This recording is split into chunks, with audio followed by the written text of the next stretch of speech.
narasumber yang menurut saya menarik, layak dan pantas dijadikan narasumber untuk menceritakan pengalaman kehidupannya dalam di tengah-tengah masyarakat.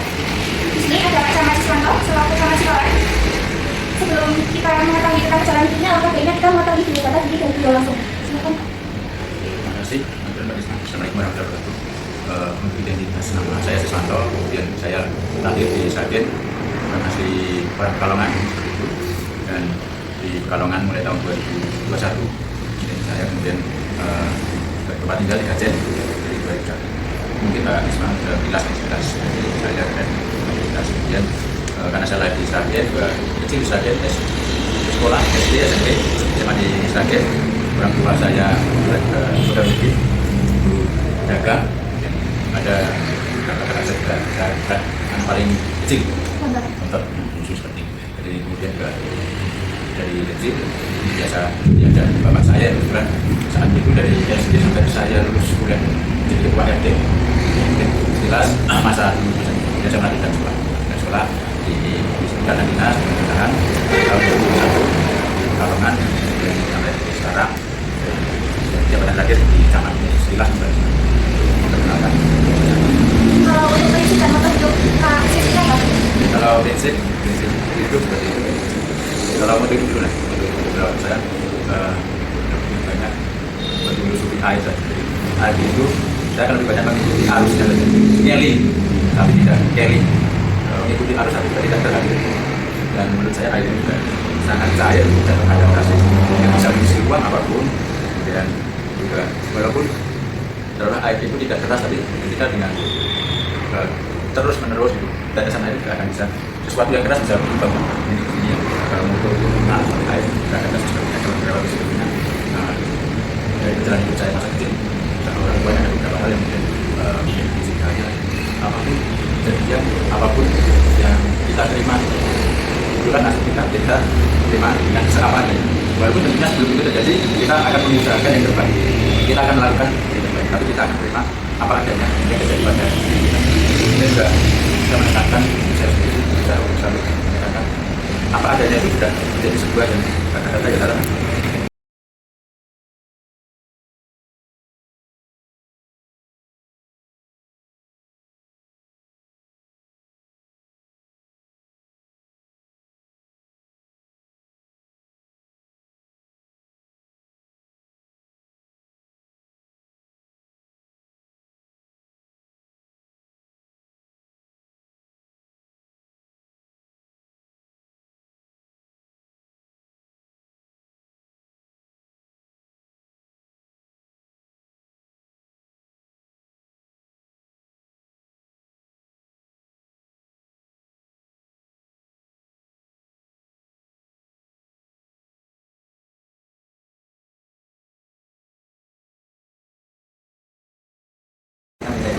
Kita tidak melakukan sebuah kita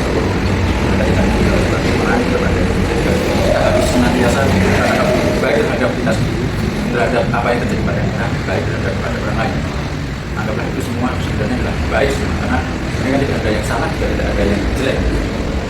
Dan kalau kita sudah memutuskan sesuatu, kita sudah berani berubah, kita sudah berani mempertahankan. Karena kita tidak tahu apa yang kita putuskan, apa yang kita lakukan untuk ada beberapa akibat yang dan kita mungkin saya tidak terus kita bertanggung jawab dan harus kita bertanggung jawabkan baik untuk diri kita semua kepada orang lain. Ya, dan sepertinya seringkali kita itu mengharapkan suatu kebahagiaan dari orang lain. Tapi kebahagiaan juga kita tidak kepada orang lain. Biasanya saya paling sederhana saja. Saya jarang mengundang nama, memanggil nama orang itu jarang. Paling banyak saya mengundangnya Bu, Mas, Mbak. Salah satu saya, usaha saya. Orang yang baru hanya sebatas memanggil, menyapa gitu. Seperti itu mungkin beberapa prinsip dari saya dan kemudian saya apa yang selama ini saya ajarkan ke anak saya. Kalau perjalanan kami kan ada yang sama sampai kemarin. Jalan karir karena saya dari SMA kemudian menempuh pendidikan di Dana Dinas di pemerintahan. Alhamdulillah saat itu walaupun masih belum lulus seperti itu pemerintah ada ikatan dinas saya sudah lulus SMA melanjutkan sekolah kemudian 1 tahun sampai sekolah sudah jadi cabang. 4 tahun saya menyelesaikan sekolah 2021 dari 1 saya dipakai di Pekalongan. Yang pertama dari sejarah itu kemudian pernah diperbantukan dari Agen Bali selama kurang lebih 1 tahun kurang. kemudian saya pindah di Kecamatan Ujung itu di tahun 2002 sampai 2003, kemudian sempat masih berstatus sebagai pegawai Kecamatan Ujung, staf ranting saat itu. Saya diperbantukan lagi kembali ke sekolah saya, ke ISDN saat itu, ada sesuatu yang harus di recovery kan, ada sesuatu. Saya 6 bulan diperbantukan menjadi pengasuh, kemudian depan 6 bulan lagi 1 tahun diperbantukan di institusi kelembagaan di Kemendagri saat itu masih Kemendagri. Dan saya memutuskan kembali lagi ke beda kalangan dan ditempatkan lagi di Karanganyar, di Kecamatan Karanganyar tahun 2004.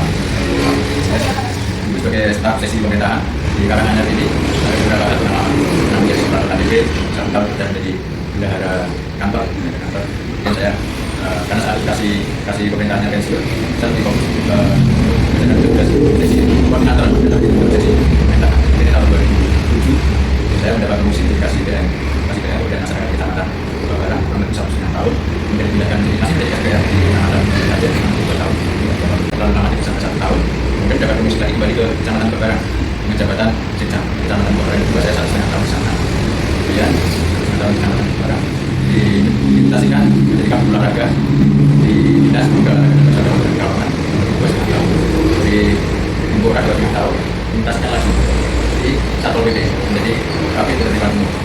Kemudian 2018 bulan Mei 3 tahun lalu pertama jabatan di Kecamatan Kecamatan, kemudian dimutasikan lagi di Kecamatan Siwalan ini sejak Agustus 2019. Terakhir ini masih sekarang masih menjabat di Kecamatan Siwalan.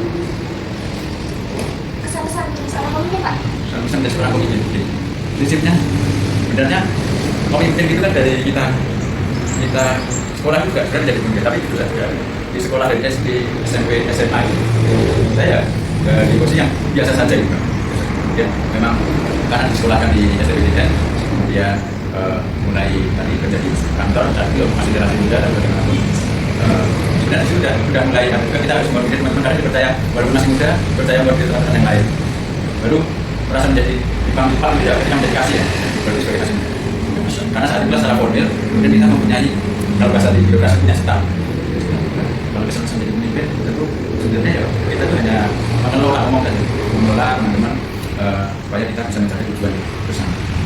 Jadi kalau bahasanya, ya mengelola saja ngomong bagaimana kita mendorong. Kadang-kadang juga akhirnya menjadi pemimpin ya apapun yang terjadi di lingkungan kita kan jadi tanggung jawab kita. Baik, pertama kalau ada sesuatu yang kalau yang baik tidak masalah. Biasanya kalau tidak sesuai harapan dan sebagainya.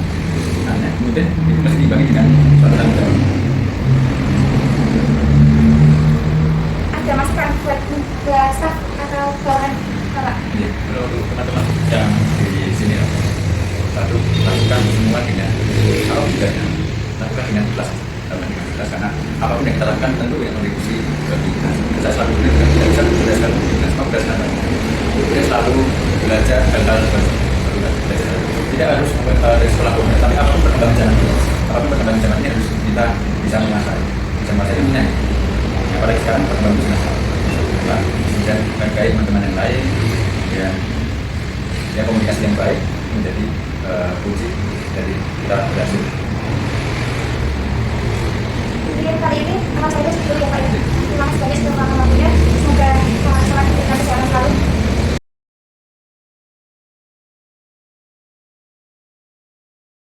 Atau falsafah hidup narasumber. 1. Hidup seperti air mengalir, mengikuti alur, tapi jangan hanyut terbawa arus. 2. Menghargai hidup dengan menerima diri apa adanya. 3. Melakukan apapun dengan ikhlas agar membuat beban hidup menjadi lebih ringan. Perspektif nilai-nilai dasar ASN aneka pada pengalaman narasumber yang bisa diambil.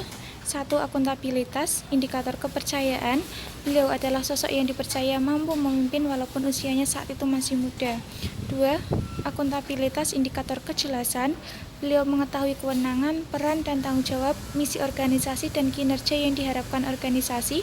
Dibuktikan saat beliau mengatakan bahwa tugas pemimpin itu untuk mencapai tujuan bersama. 3. Akuntabilitas, indikator tanggung jawab. Beliau mengatakan bahwa saat beliau diberi kepercayaan untuk menjadi seorang pemimpin, itu artinya beliau bertanggung jawab mengelola dan membawanya untuk menjadi yang lebih baik. 4. Nasionalisme, sila keempat. kerakyatan yang dipimpin oleh hikmat kebijaksanaan dalam permusyawaratan perwakilan. Prinsip hidup beliau adalah mengalir seperti air, tetapi jangan sampai hanyut terbawa arus. Itu merupakan salah satu bentuk kebijaksanaan yang beliau punya, karena beliau menjunjung musyawarah bersama. 5. Nasionalisme, sila 2, kemanusiaan yang adil dan beradab. Beliau mengatakan bahwa keberhasilan suatu organisasi itu karena semua orang yang turut andil mencapai tujuan, bukan dikarenakan seorang pemimpin saja. Karena menurut beliau, semua orang sama-sama memiliki peran. Disinilah beliau termasuk seseorang yang mengakui persamaan derajat dan termasuk sila kedua. Etika 6. Etika publik, mengabdi kepada negara dan rakyat Indonesia. Indikator mengabdi kepada negara dan rakyat Indonesia ditunjukkan saat beliau mau dan rela dimutasi ke daerah lain. Beliau dibesarkan di Sragen, tapi beliau dengan sukarela ditempatkan di berbagai daerah. Bahkan beliau pernah ditempatkan di tempat pelosok Kabupaten Pekalongan. 7. Etika publik, indikator menghargai komunikasi, konsultasi, dan kerjasama.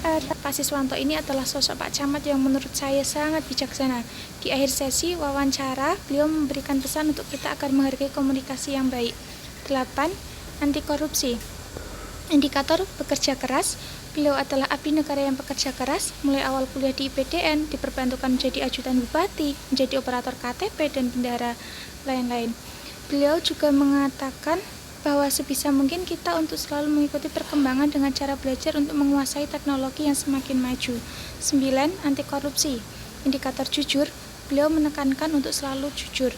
10. Anti korupsi, indikator mandiri. Diperlihatkan saat beliau mau ditempatkan di tanah rantauan tanpa sanak saudara, beliau bertahan sampai sekarang. Artinya beliau tidak bergantung pada orang lain di berbagai hal.